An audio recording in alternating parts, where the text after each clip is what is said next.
Okay, so for those of you that are confused about the Bhagavad Gita, I'm going to break it down for you.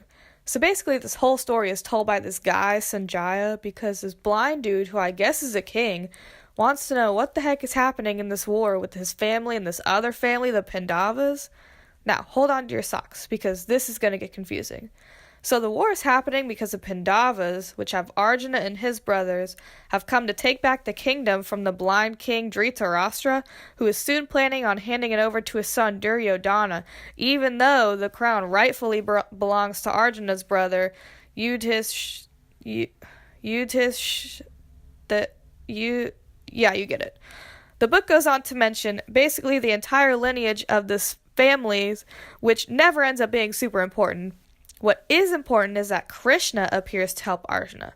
Krishna is basically like the Hindu god who came into human form to help Arjuna reach his dharma. What is dharma, you ask? Well, it's basically your duty in life. Now, these people believe in reincarnation, so if you don't reach your dharma, you can turn into like a chicken or something. I don't know. Anyway, Krishna comes to help Arjuna fight because Arjuna's like, man, I can't do it. These are like my bros. This is my family. I can't kill them. Then Krishna's all like, come on, don't be a wimp. Just kill them. They're the enemy. But I just know you must kill them. But Krishna, it's like a sin, like a big sin to kill people. Then Krishna's like, don't think of it as killing people because in reality, you're just getting rid of the body. You're freeing their soul. They'll be reincarnated anyway, it's all good. But no, if you don't fight, then you will violate your dharma and honor. Think about it like this. Death is an achievement. You're helping these people reach heaven, so you're not harming them by fighting. You're really just saving them. Then he's all like, hey, wise people don't care whether something is good or bad. They just don't have any emotion with their actions. So wise people have no emotions? Precisely. Okay. So then Arjuna is still confused, obviously. So he asks Krishna what man who has achieved perfect yoga looks like. Now, yoga is not the same as dharma. Yoga literally is skill of action, but it's basically achieving union with God. So Krishna goes on to say that these people, again, have no emotion. They have no attachment to anything, not even themselves. So basically, Krishna is describing a robot, but that's a subject for another day. Anyway, so Arjuna is like, okay, but why are you telling me to fight when you said knowledge is greater than action? I'm confused. I just want to be wise. How do I do that? Well, there's 2 ways to become wise, but listen, people are driven to action, so you can't avoid it. So when you perform action, you gotta do everything in service to the divine. If you do anything for yourself, you're doomed. Spiritual misery for eternity. Then Arjuna asks more questions because that's what he does. Krishna says that action must be done with complete awareness so that it is free from anxiety about results or the selfish desires of the material world. So basically, you shouldn't care about what your action is or what the consequences are. Killing your family? It's all good. They'll be reincarnated anyway.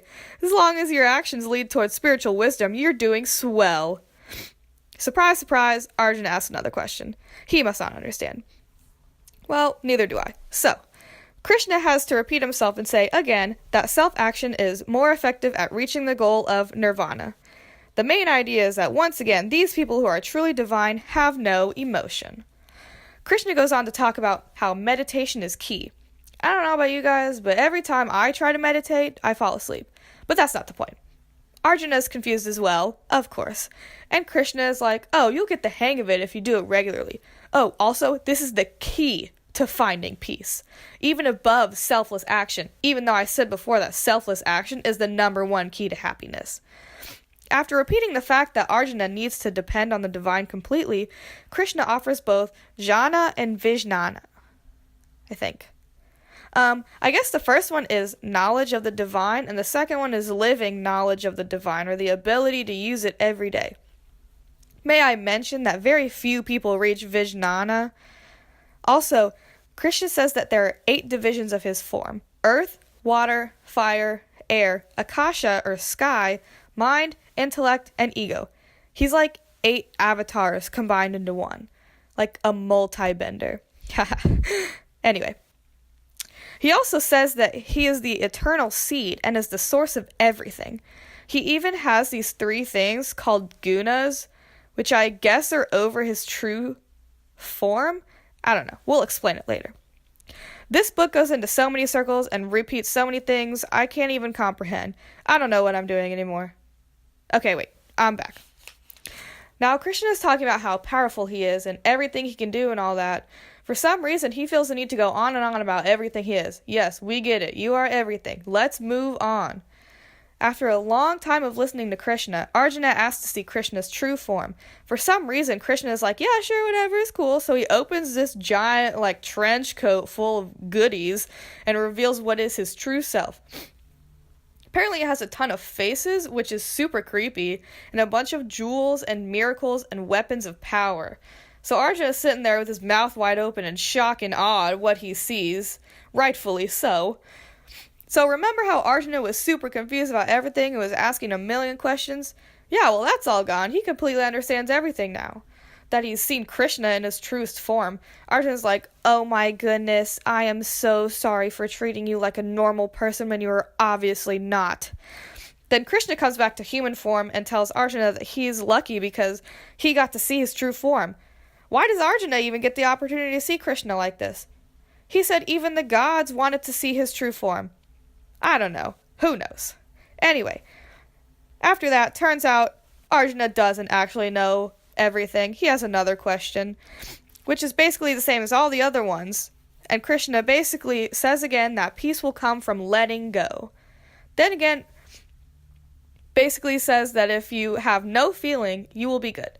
And everyone needs to seek God in their ultimate goal. You know, I thought after Arjuna saw Krishna and knew what the true divine or something was at, it would be over. But I was wrong indeed. Arjuna still demands to know more. Now, Krishna explains how the body is a field. If people truly find the field, then they truly find separation between the body and the soul. There's a difference between self and body because the body can be tainted, but the self cannot.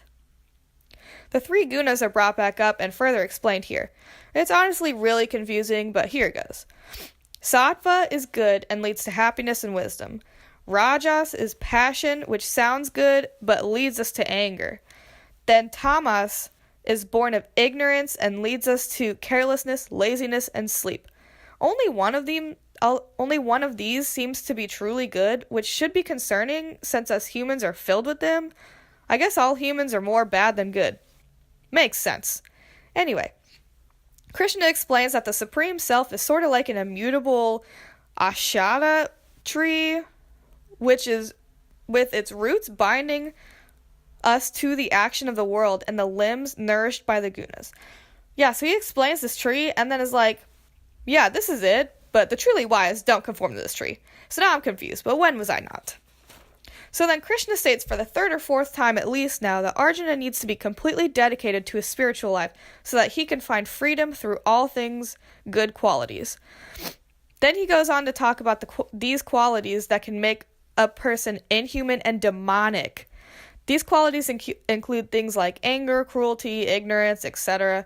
He says the demonic do things they should avoid and avoid things that they should do. Well, Krishna, I hate to break it to you, but every single human is at least a little bit demonic by these standards. And if any of you humans think otherwise, you're lying, aka being demonic.